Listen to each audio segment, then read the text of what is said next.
কন্যা সুবহানাল্লাহ।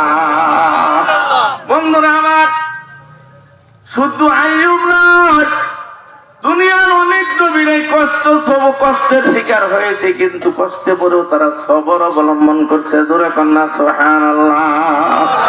ইয়াকুব আলাইহিস সালাম 11টা সন্তান আল্লাহ ইয়াকুব নবীকে দিলেন, কিন্তু একটা ছেলে হযরত ইউসুফ আলাইহিস সালাম দেখতে এমনই সুন্দর যে ইউসুফ নবীরে দেখে মিশরের তদানীন্তন সুন্দরী মহিলারা লেবু কাটার পরিবর্তে আঙ্গুল কেটে ফেলেছিল।